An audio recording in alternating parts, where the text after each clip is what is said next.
संस्कार और सोच एक ऐसा मंच है जहां जीवन के विभिन्न पहलुओं पर खुलकर चर्चा की जाती है। इसमें धर्म, समाज और जिंदगी के हर पहलू को शामिल किया जाता है। नमस्कार। आज हम आर्टिफिशियल इंटेलिजेंस यानी एआई पर थोड़ी गहरी नजर डालेंगे। हमारे पास जो रिपोर्ट्स और जानकारी है उसके बेसिस पर समझने की कोशिश करते हैं कि एआई आखिर है क्या, हमारे भविष्य के लिए एक वरदान या शायद एक अभिशाप। तो चलिए शुरू करते हैं। सबसे पहले ये एआई चीज है क्या आखिर? हाँ, नमस्कार।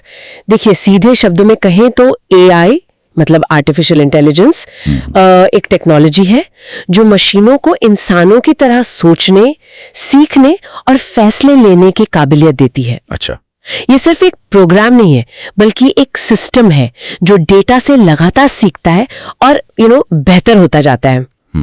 आजकल तो ये हर जगह है, हमारे स्मार्टफोन्स के असिस्टेंट से लेकर बड़ी बड़ी रिसर्च तक में। और भारत में भी इसे लेकर काफी तेजी दिख रही है। हाँ, ये जो सरकार का इंडिया एआई मिशन है, हाँ, और उस पर 10,000 करोड़ रुपए से ज्यादा का निवेश प्लान है। हाँ, ये तो दिखाता है कि इसे बहुत सीरियसली लिया जा रहा है। हाँ, बिल्कुल। और ये निवेश सिर्फ टेक्नोलॉजी बनाने के लिए नहीं है, इसका लक्ष्य कहीं ज्यादा बड़ा है। सरकार एआई को एक जरूरी टूल की तरह देख रही है। स्वास्थ्य, शिक्षा, खेती-बाड़ी, यहां तक कि लॉ एंड ऑर्डर में भी बदलाव लाने के लिए कोशिश ये है कि इसका फायदा आम आदमी तक पहुंचे। हाँ, और कुछ उदाहरण भी सामने आ रहे हैं। जैसे महाराष्ट्र में वो महा एग्री एआई ऐप है। हाँ, वो ऐप जो किसानों को मौसम की जानकारी, फसल की सलाह वगैरह देती है। या फिर उड़ीसा में सरकारी अफसरों को एआई की ट्रेनिंग दी जा रही है। बिल्कुल सही। और ये उदाहरण दिखाते हैं कि एआई सिर्फ बड़े शहरों या बड़ी कंपनियों तक ही नहीं रहेगा। कोशिश ये है कि इसे जमीनी स्तर तक ले जाया जाए ताकि अलग अलग सेक्टर्स अपनी जरूरत के हिसाब से इसका इस्तेमाल कर सकें। ये वाकई में एक महत्वाकांक्षी प्लान है। तो ये तो हुई सरकारी कोशिशें। अब देखते हैं कि आम लोगों की जिंदगी पर इसका पॉजिटिव असर क्या दिख रहा है। हेल्थ सेक्टर का जिक्र काफी है। हाँ, स्वास्थ्य में तो एआई का रोल बिल्कुल क्रांतिकारी हो सकता है। आप सोचिए, कैंसर जैसी खतरनाक बीमारियों को शुरुआती स्टेज में ही पकड़ने में एआई सिस्टम डॉक्टरों की मदद कर सकते हैं। इससे न सिर्फ इलाज सही टाइम पर शुरू होगा बल्कि उसके सफल होने के चांस भी बढ़ेंगे। और हाँ, एआई वाले उपकरण दूर दराज के इलाकों में भी अच्छी मेडिकल सलाह पहुंचा सकते हैं। और शिक्षा में भी ये पर्सनलाइज्ड लर्निंग की बात हो रही है। मतलब एआई हर स्टूडेंट की सीखने की स्पीड को समझकर उसके हिसाब से मदद करेगा। सही कहा।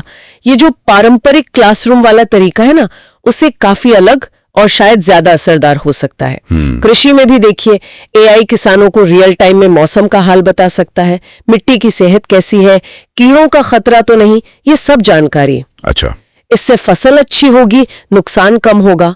और हाँ, शहरों को स्मार्ट बनाने में भी एआई का बड़ा हाथ है।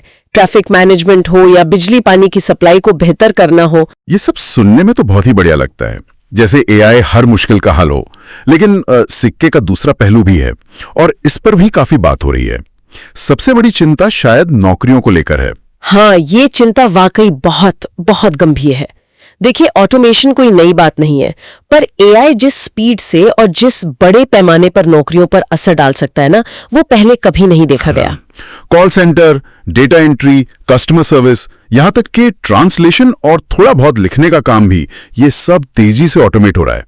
इससे लाखों लोगों की रोजी रोटी पर सीधा खतरा है और ये एक बहुत बड़ी सामाजिक चुनौती है, सच में। फिर ये डीप फेक का मामला, ये टेक्नोलॉजी इतनी एडवांस हो गई है कि किसी का भी चेहरा या आवाज इस्तेमाल करके नकली वीडियो या ऑडियो बनाना बहुत आसान हो गया है। जाहिर है, इसका इस्तेमाल गलत खबरें फैलाने, किसी की इमेज खराब करने या धोखाधड़ी के लिए हो सकता है। ये तो बड़ा खतरनाक है। बिल्कुल। और ये सिर्फ इंडिविजुअल लेवल पर नहीं बल्कि समाज और हमारी डेमोक्रेसी के लिए भी खतरा है। इसके अलावा एक और बात है, एआई सिस्टम उतने ही निष्पक्ष होते हैं जितना उनको सिखाने वाला डेटा। अच्छा। हाँ, अगर डेटा में ही कोई बायस है, मतलब कोई पूर्वाग्रह है, मान लीजिए किसी खास ग्रुप या जेंडर का डेटा कम है, तो एआई के फैसले भी गलत और भेदभाव वाले हो सकते हैं। इससे समाज में जो असमानताएं पहले से हैं वो और बढ़ सकती हैं। और हाँ, इतने बड़े पैमाने पर डेटा कलेक्शन और निगरानी से लोगों की प्राइवेसी का क्या होगा, ये भी एक बड़ा सवाल है। ये तो वाकई सीरियस कंसर्न्स है। तो इन जोखिमों को देखते हुए भारत की तैयारी कैसी चल रही है? क्या हम एआई को सेफ और जिम्मेदार तरीके से अपनाने के लिए तैयार हैं? देखिए, तैयारी शुरू तो हुई है। सरकार ने सेफ एंड ट्रस्टेड एआई जैसा एक फ्रेमवर्क बनाने पर काम शुरू किया है। इसका मकसद है एआई के नैतिक और सुरक्षित इस्तेमाल के लिए नियम और गाइडलाइंस बनाना। इंडिया एआई सेफ्टी इंस्टीट्यूट जैसी संस्था बनाने की भी बात है, जो सेफ्टी स्टैंडर्ड्स पर रिसर्च करेगी। फ्रेमवर्क और इंस्टीट्यूट बनाना एक बात है, लेकिन असली चुनौती तो इन्हें जमीन पर मतलब असरदार तरीके से लागू करने की होगी, है ना? क्या ये उपाय इतनी तेजी से बदलती टेक्नोलॉजी के साथ चल पाएंगे? बिल्कुल सही कहा आपने।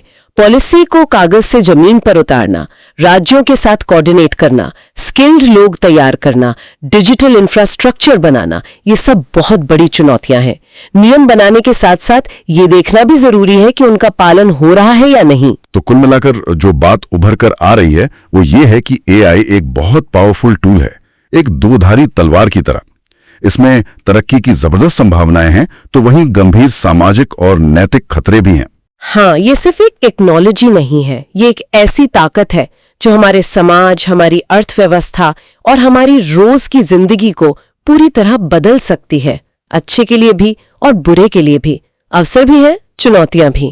तो आखिर में सोचने वाली बात यह है, क्या हम एआई को सिर्फ एक टेक्नोलॉजिकल रेस की तरह देखेंगे जिसमें आगे निकलने की होड़ में हम इसके जोखिमों को अनदेखा कर दें, या फिर हम इसे इंसानियत की भलाई के लिए पूरी समझदारी, पारदर्शिता और जिम्मेदारी के साथ इस्तेमाल करने का रास्ता चुनेंगे?